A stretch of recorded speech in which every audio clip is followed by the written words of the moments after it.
Estamos iniciando o nosso Direto de Brasília, que é o jornalismo levado a sério, através dos canais do Grupo K de televisão e também do nosso site, o www.diretodebrasilia.com.br e em todas as mídias sociais.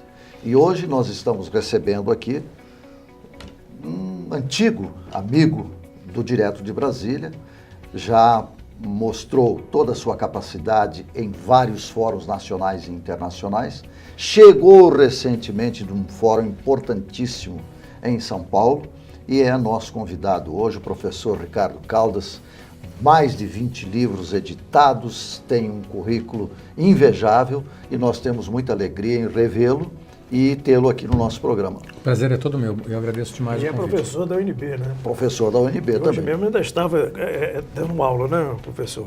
Como é que foi essa experiência, mais uma experiência, para mostrar aos investidores externos que o Brasil está num bom momento? Foi muito interessante, a programação do fórum está disponível na internet, é uma programação muito rica, fizeram muitas mesas, inclusive mesas simultâneas, né?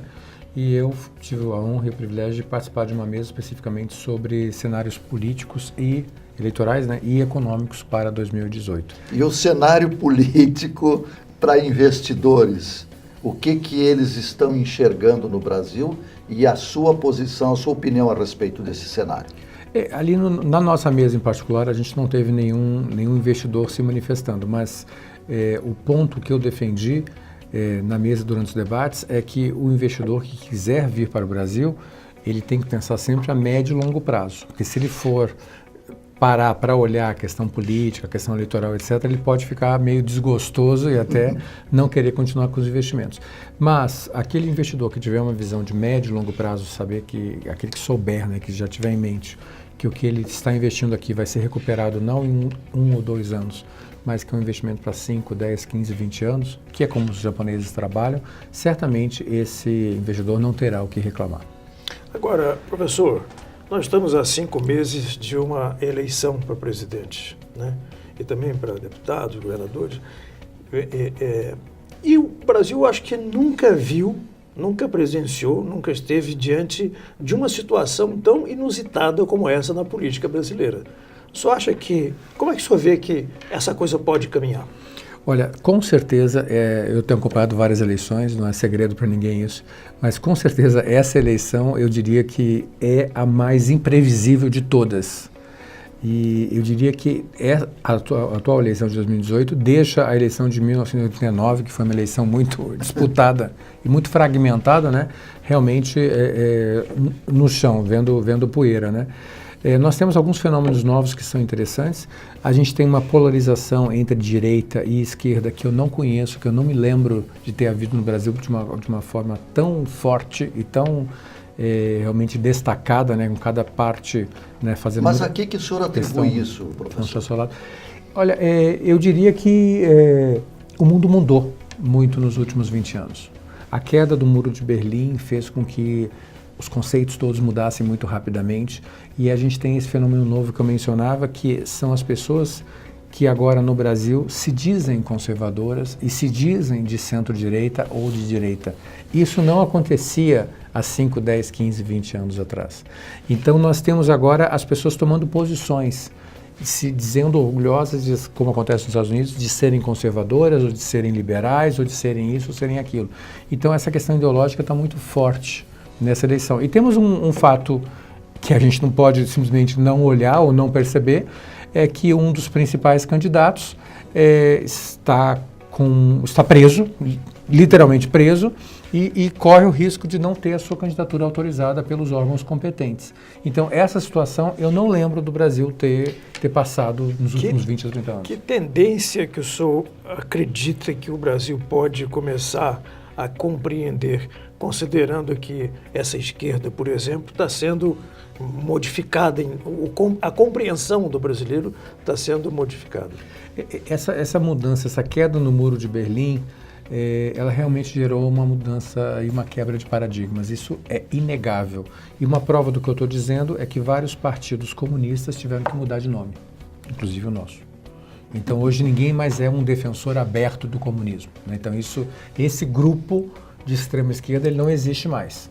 Então ele alterou de nome, nós temos outros partidos no Brasil que se dizem de centro-esquerda, de esquerda, etc., mas esse grupo que defendia o chamado SRE, que é o socialismo realmente existente na União Soviética, no leste europeu, e mesmo, por que não dizer, em Cuba, na Coreia do Norte, ele mingou. Mas, por outro lado, nós tivemos um crescimento no Brasil exponencial dos partidos de centro-esquerda, sociais-democratas ou socialistas. E o Partido dos Trabalhadores, aqui não vai nenhum elogio ou crítica, é um exemplo disso. E um outro fato que reforça esse ponto é o aspecto, né, é o fato mesmo eleitoral, de que o Lula hoje lidera as pesquisas quando o nome dele é incluído entre os possíveis candidatos. Se a gente considera uma possível decisão contrária à candidatura dele e o nome dele é excluído, a gente tem um salto muito grande do número de eleitores indecisos ou que não pretendem votar, que corresponde a um eleitor potencial do presidente, que estaria em torno, de acordo com os últimos números que eu vi, entre 28% e 29% dos votos totais. Em relação aos partidos, acho que há um crescimento do centro-esquerda, então dos partidos de centro-esquerda? Eu diria que o Brasil, como já dizia o finado e saudoso, né, ex-presidente Jânio Quadros, né, o Brasil nunca acreditou em partidos. O ex-presidente Jânio Quadros dizia que no Brasil os partidos são rótulos, essa é a expressão que ele usava. É verdade. São siglas, né? Como rótulos ou siglas de... Mas ele falava rótulos porque ele fazia uma alusão à garrafa, como se fossem rótulos de garrafa. Você tira um rótulo, coloca outro e tal. E é tudo a mesma coisa. E isso não mudou. Infelizmente, o que a gente viu nos últimos 20 anos, e aí eu citaria desde o... Não diria tanto no governo Sarney, porque foi um governo atípico, mas do governo Collor até o atual governo Temer, o que nós vemos claramente é que os partidos eles transitam e se movimentam em torno de quem está no poder, em torno do presidente da República. Então, as coalizões que existem no Brasil, e eu não gosto daquela expressão do presidencialismo de coalizão, porque dá a impressão que a gente montou uma coalizão como se monta um governo na Alemanha ou no Reino Unido, né? Mas, na verdade, o que nós temos é um agrupamento político, onde dentro muito mais de cooptação do que de coalizão. Perfeitamente. Só acho que a questão do segundo turno, por exemplo, que geralmente acontece há um aqui, realinhamento, exatamente. realinhamento.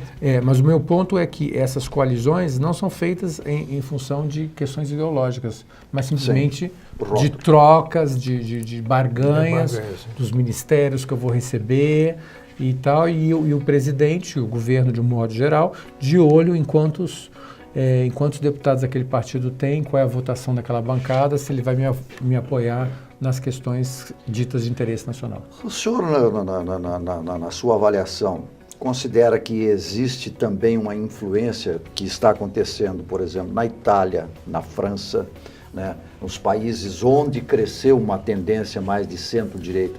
Isso pode se repetir no Brasil?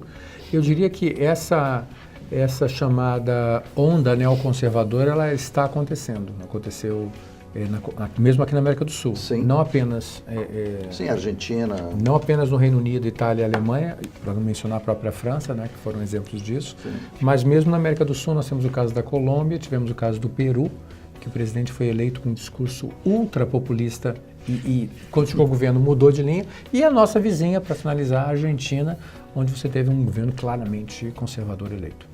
Bom, nós vamos fazer um pequeno intervalo, ainda temos que falar de crise, de greve, de influências que estão acontecendo na economia do Brasil e que podem ter resultados ou efeitos nas eleições. Vamos fazer um pequeno intervalo e nós já voltamos.